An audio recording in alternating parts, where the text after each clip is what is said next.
day 21 of becoming the first American woman to row solo from California to Hawaii. I'm tucked in this like little corner because it's kind of windy out.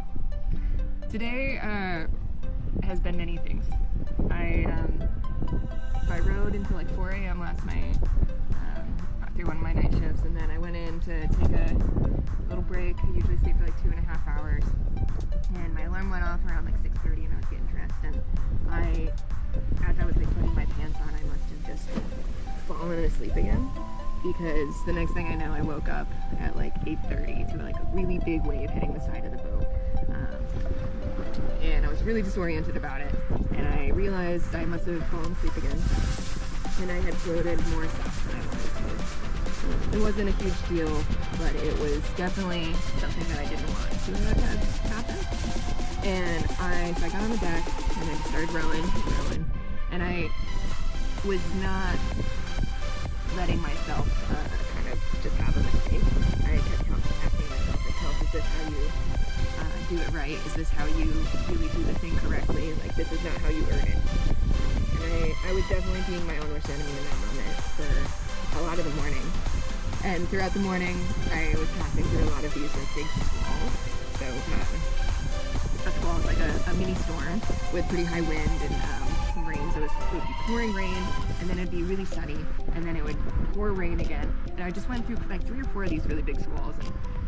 And I was going through this, I was just floundering in the weather because the wind would shift direction, and I would just, then I'd be rowing against the wind, or the wind would be beam on, so I was kind of going really slow and just kind of struggling all morning. And the whole time I was just beating myself up for sleeping in, because I had told myself I wasn't ever gonna take more than like a 2.5 hour break, because that's not how you make the thing happen.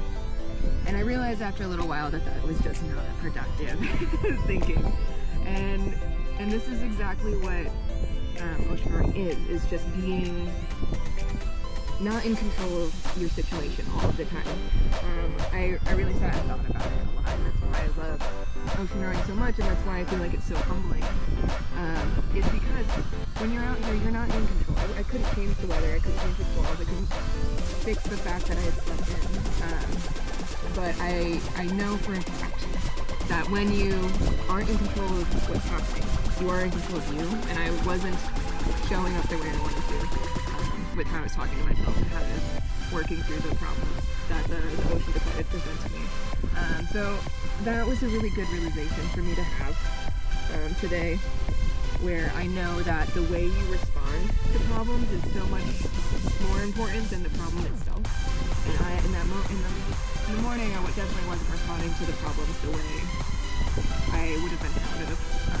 I took stock, I tried to change the direction of my thinking. I actually gave myself a little treat. I ate my last orange of the trip.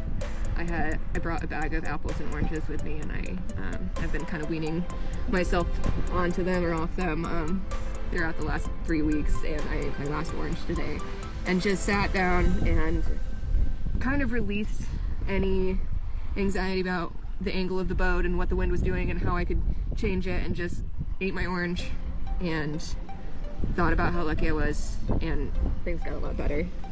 And the squalls have passed, so the weather is kind of a little bit easier right now, and it's just so funny how much your mindset can affect your entire day and what it does for you and how you interact with your experience. Because now, after I've just stopped holding so tightly to trying to be in control of what was happening, I feel a lot better. And so it's a good reminder to tell yourself none of this is in your control except for how you respond to it. And that was a really good reminder for me today.